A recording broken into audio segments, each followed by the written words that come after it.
Just wanted to give you a quick update on the Microsoft, the Xbox Series X mini fridge. So I put in a few bottles of beer yesterday and a packet of meat sticks. Um, this thing has two modes. It has an eco mode and like a full power mode.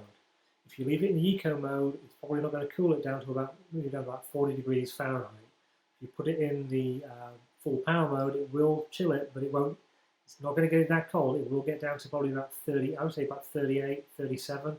I don't think it's getting 30 to 36. I don't have a thermometer, unfortunately. I am going to go out and buy one and put it in there to test and see, how efficient or how close to the 36 degrees that it states on the label it's going to get to. But honestly, I felt a beer in my main refrigerator, and it did feel cooler than what's in this little mini fridge.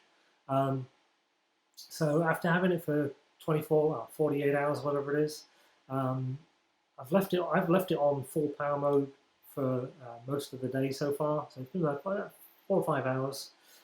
It did chill the beer. There's a little bit of condensation on the very top of the unit on the inside. Nothing to be concerned about, and certainly nothing that's going to go ahead and turn into frost. I'm guessing some of you guys have had these units where you've got frost inside.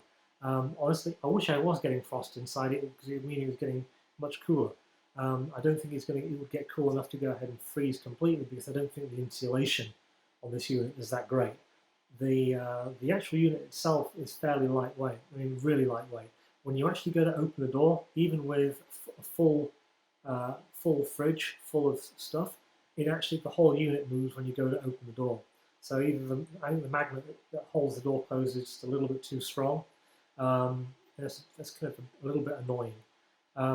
The noise that it makes when it's on full power, it does make a bit of noise. It is audible, quite audible in a small room.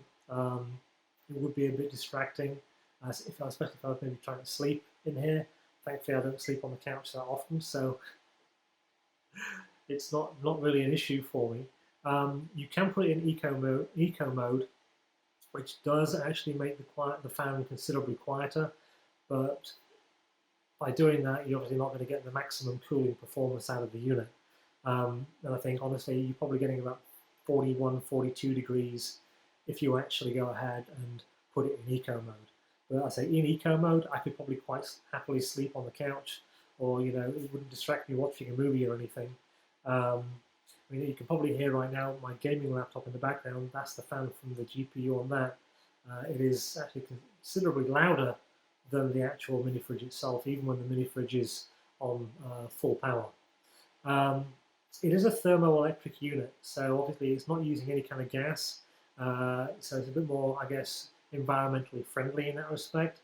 However, thermoelectric refrigerators are not very, they're not, what's the word I'm looking for? They consume a lot more power, apparently. I wouldn't have thought they would, but they say they're not very good on power. But I need to do a bit more research on that. They do have very few moving parts because you've got no pump, you've got no compressor moving liquid around. There's no gas inside it. It's basically a plate of metal that transfers the heat. I can't remember. It's the Peltier effect, I think they call it. I'm sure somebody in the comments may correct me if I'm wrong. But anyway, it's not a very efficient way of cooling a unit. You find this kind of technology in those the portable RV camper van coolers and those little plates you get for cooling your drinks, the little USB coolers. But anyway, I mean, it's a nice gift. I do like it. I will probably keep it, mainly because it looks like a giant Xbox Series X. And if I'm not going to use it as a refrigerator, I can use it to store things in. Can't really store much in it. I mean, I could put my Xbox Series X in there and use it to get some extra cooling going on for it, but I don't think that would really work, to be perfectly honest. It's neat. I'll give it that.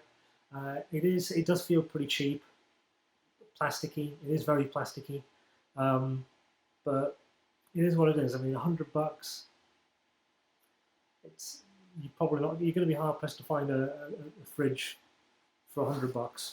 Now, I say that, you probably could find, maybe for 100, 150, you could probably find a really nice little mini fridge for your den. And I may end up going ahead and getting one of those anyway. Because it would be nice to have something that actually chills things a little bit better than what this does. But anyway, I'm going to get a thermometer. I don't actually have one right now. I'll pick one up this afternoon when I'm out, and I'll post in the comments on the description below the temperatures that I actually get from the eco mode and the full power mode. So I did look at it earlier. There was no condensation within the unit itself on the main walls or even on the bottles. I was putting bottles in there instead of cans.